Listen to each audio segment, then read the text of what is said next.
Police സ്റ്റേഷനിൽ നിന്നും ഒരു 100 മീറ്റർ പോലും അകലമില്ലാത്ത ഒരു മാലിന്യ കൂമ്പാരത്തിൽ ഈ ബോഡികൾ ഇയാൾ കൊണ്ടുവന്ന് ഡംപ് ചെയ്യുകയും ചെയ്യുന്നു. കോളിൻസ് ജുമൈസി ഗലൂഷ കെനിയയുടെ തലസ്ഥാനമായ നൈറോബിയിൽ 42 സ്ത്രീകളെ കൊലപ്പെടുത്തിയ ഒരു സീരിയൽ കില്ലറാണ് ഇയാൾ. സീരിയൽ കില്ലർ അല്ലെങ്കിൽ സൈക്കോപാത്ത് എന്നൊക്കെ കേൾക്കുമ്പോൾ നമ്മുടെ മനസ്സിലേക്ക് ആദ്യം വരുന്നത് ജാക്ക് ദ റിപ്പറിൻ്റെ പേരോ അല്ലെങ്കിൽ സോഡിയാക്ക് കില്ലറിൻ്റെ പേരോ ഒക്കെ ആയിരിക്കും. അവരെല്ലാവരും കൊലപാതകികൾ തന്നെയാണ്, അല്ലെങ്കിൽ സീരിയൽ കില്ലേഴ്സ് തന്നെയാണ്.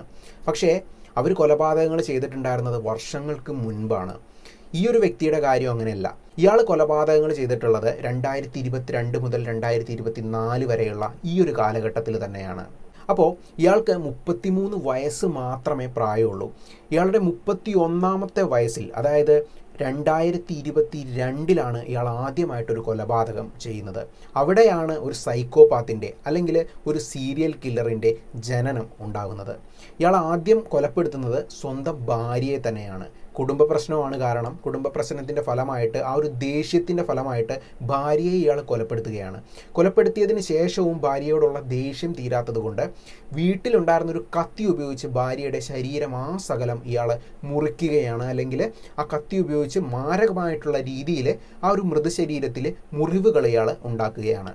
അപ്പോൾ ഇങ്ങനെ ഒരു കാര്യം ചെയ്യുമ്പോൾ ഇയാൾക്ക് എന്തെന്നില്ലാത്തൊരു ആനന്ദം ലഭിച്ചിരുന്നു, അല്ലെങ്കിൽ ഒരു ലഹരി ഇയാൾക്ക് ലഭിച്ചിരുന്നു എന്നാണ് ഇയാൾ പിടിക്കപ്പെട്ടതിന് ശേഷം പോലീസിന് നൽകിയ മൊഴിയിൽ പറഞ്ഞിട്ടുണ്ടായിരുന്നത്. അപ്പോൾ അവിടെ മുതലാണ് ഇയാളുടെ മനസ്സിലെ ആ ഒരു സൈക്കോ പുറത്തേക്ക് വരാനായിട്ട് ആരംഭിക്കുന്നത്. ഇനി ഇയാൾ ഈ ഭാര്യയെ കൊലപ്പെടുത്തിയതിന് ശേഷം എന്താണ് ചെയ്തത് എന്ന് ചോദിക്കുകയാണെങ്കിൽ പോലീസ് സ്റ്റേഷനിലേക്ക് പോവുകയും തൻ്റെ ഭാര്യയെ കാണാനില്ല എന്നുള്ള രീതിയിൽ പോലീസ് സ്റ്റേഷനിൽ കംപ്ലൈൻറ്റ് രജിസ്റ്റർ ചെയ്യുകയും ചെയ്യുന്നു. പോലീസുകാർ അന്വേഷിക്കുന്നുണ്ട്, പക്ഷേ ഒരു തരത്തിലും അന്വേഷണം ഇയാളിലേക്ക് എത്തുന്നില്ല.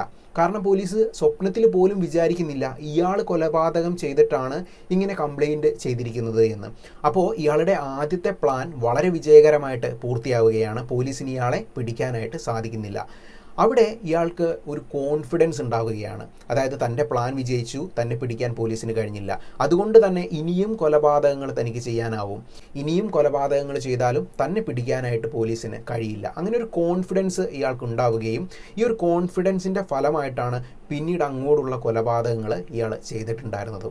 ഇനി ഇയാൾ എങ്ങനെയായിരുന്നു ഇരകളെ തിരഞ്ഞെടുത്തത് എന്ന് ചോദിക്കുകയാണെങ്കിൽ ഒരു പെൺകുട്ടിയെ ഇയാൾ സെലക്ട് ചെയ്യും. ആ പെൺകുട്ടിയോട് പ്രണയാഭ്യർത്ഥന നടത്തും. ആ പ്രണയാഭ്യർത്ഥന അക്സെപ്റ്റ് ചെയ്യുകയാണ് എങ്കിൽ തന്ത്രപൂർവ്വം ആ പെൺകുട്ടിയെ ഇയാളുടെ വീട്ടിലേക്ക് ക്ഷണിക്കുകയും വീട്ടിൽ വെച്ച് ഇയാളുടെ കൈ ഉപയോഗിച്ച് പെൺകുട്ടിയുടെ കഴുത്ത് ഞെരിച്ച് കൊലപ്പെടുത്തുന്നു.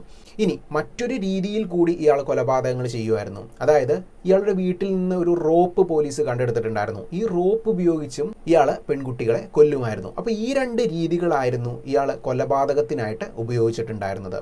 ഇനി ഇയാളുടെ മറ്റൊരു രീതി എന്ന് പറയുന്നത് ഈ പെൺകുട്ടികളുമായിട്ട് സൗഹൃദം അല്ലെങ്കിൽ പ്രണയം നടിക്കുന്ന ആ ഒരു സമയത്ത് ഈ പെൺകുട്ടികളിൽ നിന്നും മാക്സിമം കിട്ടാവുന്ന അത്രയും പണം ഇയാൾ കൈവശപ്പെടുത്തുമായിരുന്നു. അപ്പോൾ അതിനുശേഷമാണ് ഈ പെൺകുട്ടികളെ അയാൾ കൊന്നുകളയുമായിരുന്നത്. ഈ കൊലപാതകങ്ങൾക്കെല്ലാം ശേഷം ഈ പെൺകുട്ടികളുടെ ബോഡിയിൽ ആദ്യം ചെയ്തതുപോലെ തന്നെ ഇയാൾ മാരകമായിട്ടുള്ള രീതിയിൽ മുറിവേൽപ്പിക്കുന്നു. അതിനുശേഷം ഈ ബോഡി ഇയാൾ ഒരു ചാക്കിൽ കെട്ടുകയും നൈറോബിക്കടുത്തുള്ള പോലീസ് സ്റ്റേഷനിൽ നിന്നും ഒരു 100 മീറ്റർ പോലും അകലമില്ലാത്ത ഒരു മാലിന്യ കൂമ്പാരത്തിൽ ഈ ബോഡികൾ ഇയാൾ കൊണ്ടുവന്ന് ഡംപ് ചെയ്യുന്നു. അപ്പോൾ എന്തുകൊണ്ട് വേസ്റ്റ് കൂമ്പാരം തിരഞ്ഞെടുത്തു എന്ന് ചോദിക്കുകയാണ് എങ്കിൽ വേസ്റ്റ് കൂമ്പാരത്തിൽ ബോഡികൾ ഡംപ് ചെയ്യുമ്പോൾ ദിവസങ്ങൾ കഴിയുമ്പോൾ ഈ മൃതദേഹത്തിൽ നിന്നും വരുന്ന ദുർഗന്ധം പുറത്തുള്ള ആളുകൾ മനസ്സിലാക്കത്തില്ല. അതുകൊണ്ടാണ് ഇയാൾ വേസ്റ്റ് കൂമ്പാരത്തിൽ ബോഡി ഡംപ് ചെയ്യാമെന്നുള്ള രീതിയിലേക്ക് എത്തുന്നത്. അതുപോലെ തന്നെ പോലീസ് സ്റ്റേഷന് തൊട്ടടുത്തുള്ള ഈ ഒരു വേസ്റ്റ് കൂമ്പാരം എന്തുകൊണ്ട് തിരഞ്ഞെടുത്തു എന്ന് ചോദിക്കുകയാണെങ്കിൽ നമുക്ക് ഊഹിക്കാം. അതായത് പോലീസ് സ്റ്റേഷൻ്റെ തൊട്ടടുത്തായിരിക്കുമ്പോൾ ഇങ്ങനെയുള്ള ഒരു തരത്തിലുമുള്ള കാര്യങ്ങൾ, കുറ്റകൃത്യങ്ങൾ അവിടെ നടക്കില്ല എന്നുള്ള പോലീസുകാരുടെ ആ ഒരു വിശ്വാസത്തെ ഇയാൾ മുതലാക്കുകയായിരുന്നു. നമ്മുടെ ദൃശ്യം സിനിമയിൽ ജോർജ് കുട്ടി ചെയ്ത പോലെ തന്നെ അതുപോലെ തന്നെ ഇയാൾ പോലീസുകാരുടെ ആ ഒരു വിശ്വാസം മുതലെടുത്തുകൊണ്ട് അവിടെ തന്നെ ബോഡികൾ കൊണ്ടുപോയിട്ട് ഡംപ് ചെയ്യുകയായിരുന്നു. ഏകദേശം 9 ബോഡികളാണ് ഈ പോലീസ് സ്റ്റേഷന് തൊട്ടടുത്തുള്ള മാലിന്യ കൂമ്പാരത്തിൽ നിന്നും കണ്ടുകിട്ടുന്നത്. അപ്പോൾ അതിന് മുൻപ് ഇയാൾ കൊലപാതകങ്ങൾ ചെയ്ത ബോഡികൾ മറ്റ് വേസ്റ്റ് കൂമ്പാരങ്ങളിൽ, അതായത് ഈ ഒരു ബുദ്ധ ബുദ്ധി ഒരു പക്ഷേ അയാൾക്ക് തോന്നിയത് അവസാന ഘട്ടത്തിലായിരിക്കും. അതായത് അത്യാവശ്യം ഒരു 30-ന് മുകളിൽ കൊലപാതകങ്ങൾ ചെയ്തതിന് ശേഷമായിരിക്കും ഈ ഒരു ബുദ്ധി, പോലീസ് സ്റ്റേഷന് സമീപത്ത് തന്നെ ഈ ബോഡി ഡംപ് ചെയ്യാമെന്നുള്ള ആ ഒരു ബുദ്ധി തോന്നുന്നത് അവസാന ഘട്ടത്തിലായിരിക്കും. അപ്പോൾ അതിനു മുൻപ് ഇയാൾ കൊലപാതകങ്ങൾ ചെയ്ത ബോഡികളെല്ലാം മറ്റ് പല വേസ്റ്റ് കൂമ്പാരങ്ങളിലുമായിരുന്നു ഇയാൾ ഉപേക്ഷിച്ചിട്ടുണ്ടായിരുന്നത്. ഇനി എങ്ങനെ ഇയാൾ പിടിക്കപ്പെട്ടു എന്ന് ചോദിക്കുകയാണെങ്കിൽ 2 തരത്തിലുള്ള കഥകൾ പുറത്തു വരുന്നുണ്ട്. ഒന്ന് ചിലപ്പോൾ നമുക്ക് അവിശ്വസനീയമായിട്ട് തോന്നും. അതായത് ഇയാൾ അവസാനമായിട്ട് കൊലപ്പെടുത്തുന്നത് ജോസഫൈൻ ഒലിംബോ എന്ന് പറയുന്നൊരു പെൺകുട്ടിയെയായിരുന്നു. അപ്പോൾ ഈ പെൺകുട്ടി മിസ്സിംഗ് ആയതിനെ തുടർന്ന് ഈ പെൺകുട്ടിയുടെ ബന്ധുക്കൾ പോലീസ് സ്റ്റേഷനിൽ വരികയും മിസ്സിംഗ് ആണ് എന്നുള്ള രീതിയിൽ പരാതി നൽകുകയും ചെയ്യുന്നു. പോലീസുകാർ അന്വേഷിക്കുന്നുണ്ട്, പക്ഷെ ഒരു തരത്തിലും ഈ പെൺകുട്ടിയെ പറ്റിയിട്ടുള്ള വിവരങ്ങൾ ഇവർക്ക് ലഭിക്കുന്നില്ല. അങ്ങനെ ഒരു ദിവസം ഈ പെൺകുട്ടിയുടെ ഒരു ബന്ധു പോലീസ് സ്റ്റേഷനിലേക്ക് വരികയും താൻ ഇന്നലെ ഒരു സ്വപ്നം കണ്ടിരുന്നു, ആ സ്വപ്നത്തിൽ ജോസഫൈൻ്റെ ബോഡി 100 മീറ്ററിന് ഉള്ളിലുള്ള വേസ്റ്റ് കൂമ്പാരത്തിൽ ഉണ്ട് എന്നുള്ള രീതിയിലാണ് താൻ സ്വപ്നം കണ്ടത് എന്നും പോലീസുകാരോട് പറയുന്നു. പോലീസുകാരത് മുഖവിലക്കെടുക്കുന്നില്ല.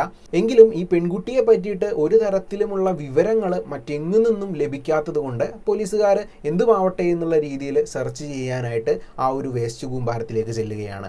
ആ വേസ്റ്റ് കൂമ്പാരത്തിൽ അങ്ങനെ പോലീസുകാർക്ക് ബോഡി ലഭിക്കുകയാണ്. ജോസഫൈൻ്റെ ബോഡി മാത്രമല്ല, ജോസഫൈനെ കാണാതാകുന്നതിന് മുൻപ് മിസ്സിംഗ് ആയ 8 പെൺകുട്ടികളുടെ കൂടെ ബോഡി പോലീസുകാർക്ക് അവിടെ നിന്ന് ലഭിക്കുകയാണ്.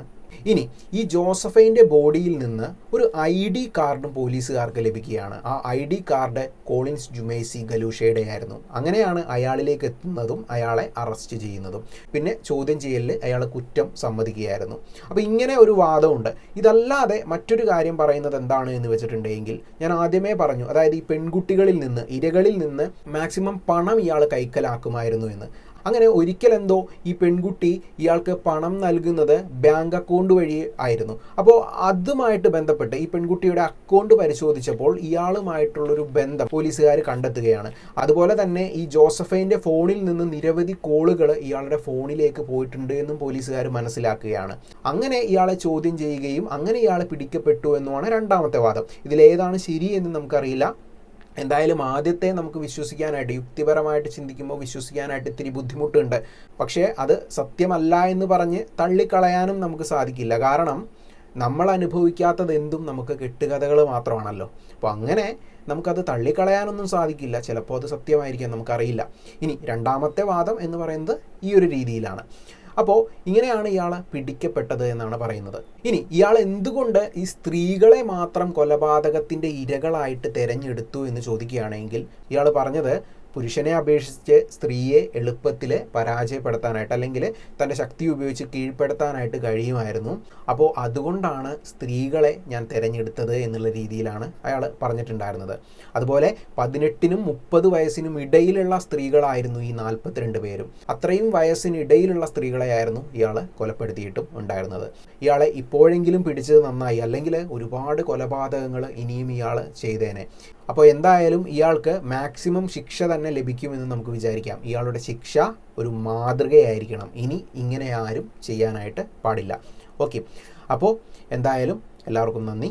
മറ്റൊരു വീഡിയോയിൽ നമുക്ക് വീണ്ടും കാണാം.